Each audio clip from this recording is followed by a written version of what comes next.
Now, mass anti-government demonstrations are planned in Bahrain, and the government has promised a strong response. Today marks the country's 42nd anniversary of independence from Britain and exactly 2.5 years since the current wave of unrest started.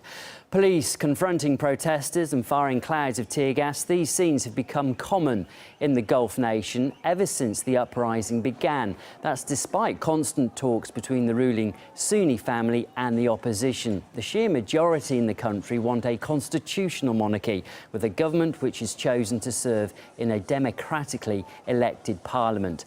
RT's Lucy Kafanov details the key events of the unrest over the past 2.5 years. A majority Shiite country ruled by the Sunni Al Khalifa family, Bahrain has been rocked by political unrest since 2011. Now, for the past 2 years, the majority Shiite opposition has been pushing for democratic reforms and more say in their government. But those demands have been met with an iron fist. So let's take a look at how these events actually unfolded.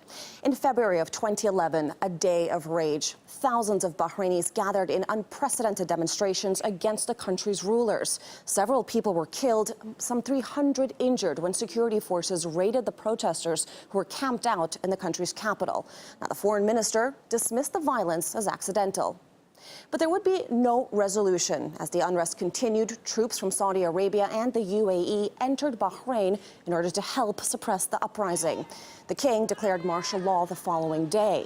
Bahraini forces moved to clear hundreds of demonstrators from a camp that had become the symbol of the uprising, arresting more than 1,000 protesters, including leading opposition figures. Now, over the summer, 8 Shiite pro-democracy activists were sentenced to life in prison for their role in the uprising. Later that fall, a government inquiry had found the security forces used excessive force to suppress the protests, even torturing detainees in order to get confessions. Now, March saw one of the biggest demonstrations in Bahrain's history. That same month, the UN Commissioner for Human Rights criticized Bahrain for disproportionate use of force, adding that tear gas may have led to more than 30 deaths. Now, in February 2013, 2 demonstrators and a policeman were killed in clashes that took place the following month on the 2nd anniversary of that uprising.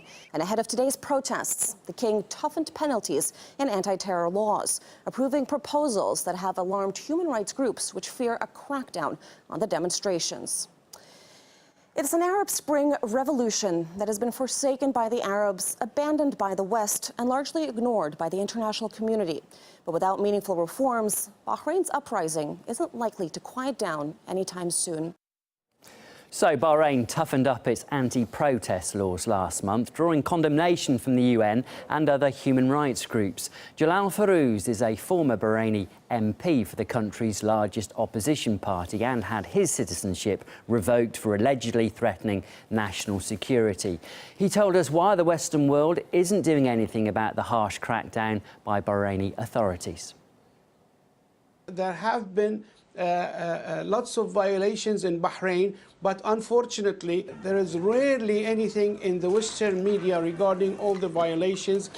Torture is daily act, and also the rapporteur of the United Nations on torture have been stopped from going to Bahrain, but that has not made this shameful way of supporting the government by the Western governments. Of course, over the past week, 3 of the major human rights groups in Amnesty International, Human Rights Watch and Redress, they have issued very strong urging for the UK government, Western governments to stop supporting the dictator and try to enforce respect of the human rights. But unfortunately, the money and the petrodollar talks higher than the principles in the West. That is very unfortunate.